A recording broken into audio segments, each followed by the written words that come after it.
It says Japan Camera Hunter 400 on the box, but it also says made in Belgium. What's it like?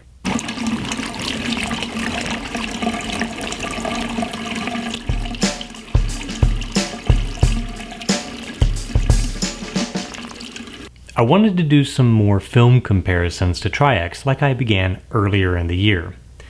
But to keep things consistent, rather than do them every now and then, I went ahead and got 49 different film stocks, everything I could get in 35mm from B&H and Freestyle.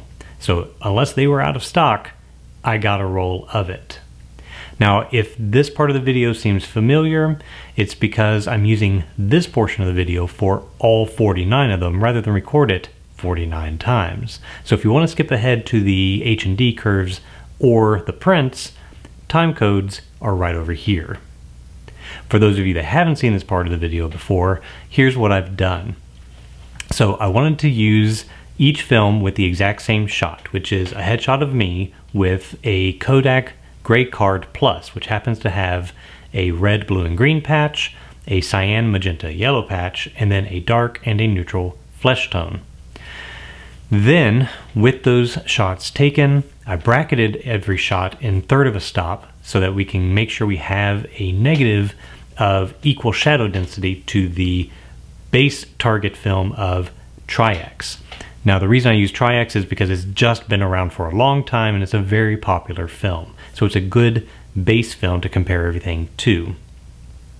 Then, once everything was developed, which was developed in D-76 at stock for the manufacturer's recommended time, I printed everything on Ilford using the exact same aperture, contrast settings, developer, and everything. The only thing I changed was my exposure time, and that was to make sure that I compensated for any base fog variation from one film stock to another. Other than that, everything was left the same so that we can have a comparison of just the qualities of the film. Now, there's going to be some differences in contrast, especially on the high end, and that's because the manufacturers getting their development time may not have used the same target that Kodak used for Tri-X. And that's okay. We're not looking at the overall contrast for everything. What we're really looking at is grain characteristics, tonality, how the film treats the shadows versus the highlights, that sort of thing. And we're looking at spectral sensitivity, thus the Gray Card Plus, rather than just a regular Gray Card. So we're going to go ahead and look at H&D curves, which if you saw one of my earlier videos on sensitometry, I like to use pen and paper and make my graphs. However, my wife was really ready to make sure I was done with this project. So she put everything into a spreadsheet for you all. So even though I don't like them, I want to show them to you thanks to her. Then we're going to go ahead and look at the prints side by side with the same print made from Tri-X. And from there, you can decide if you like the film and if you want to go and use it. So let's go ahead and take a look at the curves, and then we'll go to the prints. Here we have the Tri-X in blue, the Japan Camera Hunter Streetpan 400 in red. So immediately we can see that there is a long flat line before the toe. We have seen this before in other films. That means we are actually getting a much slower speed than box. Because these were both 400 speed films, they were both exposed in the sensitometer the same. However, once we get past the toe, we have a fairly good straight line portion. So I would say the film actually gives a good tonal separation through the whole range. Just don't expect to get 400 out of it unless you're pushing the film quite a bit to do that. If you want good shadow separation, rate it lower. But let's go ahead and look at the prints, and I'll take a look at my notes and see which exposure gave us the best shadow separation that most closely matched our Tri-X. Okay, here we have our Kodak Tri-X 400 and our Japan Camera Hunter Streetpan 400. Now, first off, I would like to say This is supposed to be a 400 speed film, but in order to get the minimum shadow detail through this area and down here, this was exposed at 125 ISO. That is nearly 2 stops slower than advertised. So I would say it's a slower film that's being packaged as a 400 and then provided with a development time that is pushing the film in an effort to get a 400 speed response. However, I think it's a much slower film to begin with. Okay, now, overall impression, we have what appears to be lighter skin tone. However, if we look at the whites, they are coming out about the same, which means it's not overdeveloped. Instead, we have a higher red sensitivity. We're seeing this a lot with some films that say they are panchromatic, but we have extended red.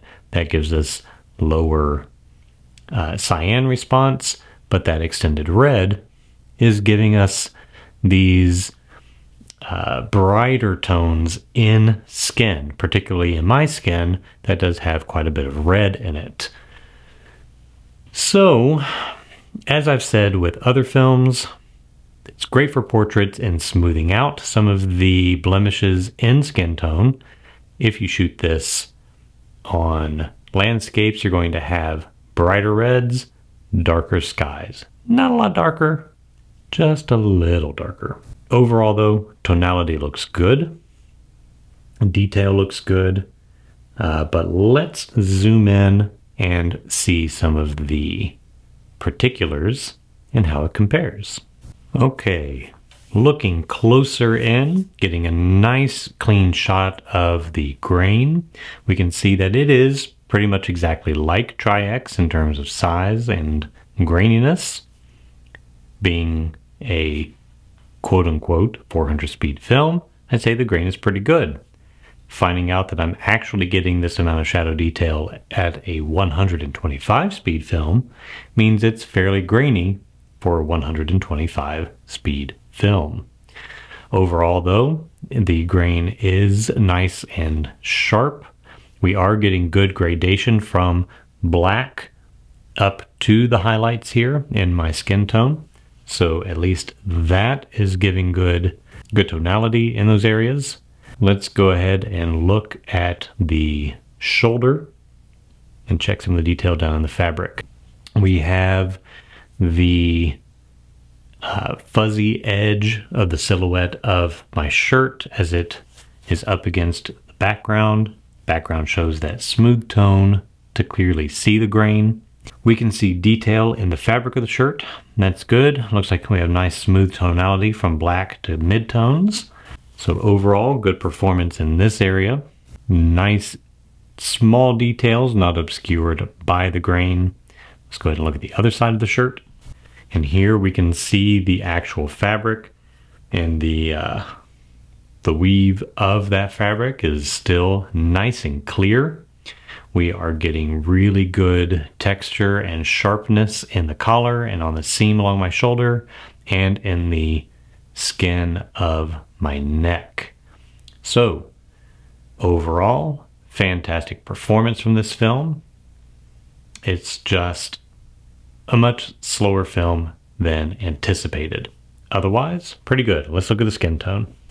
Okay, here in the skin of my face, we are getting good tonality. We are picking up the fine detail. Everything here is looking pretty good. The skin tone is a bit lighter, but again, that's the reds being slightly overexposed, which is smoothing out the modeling of my skin. And I don't mean model with a D, but mottle with a T. So any variations in the darkness and lightness of my skin from the underlying reds are kind of smoothed out with this film, just as we've seen with Fomas and Acros and some other films out there. So overall, it's a pretty good film. I would have no problem shooting this more. I would just bear in mind that it's 2 stops slower than the box advertises. As long as you're prepared for that, I think you'll have a pretty good time shooting this film. So get out there and try some, see if it works for you. As far as I'm aware though, it is only available in 35mm. So if that's your camera of choice, this might be a perfect film for you to try. Thanks again for watching. Please like and subscribe, and we will see you next time.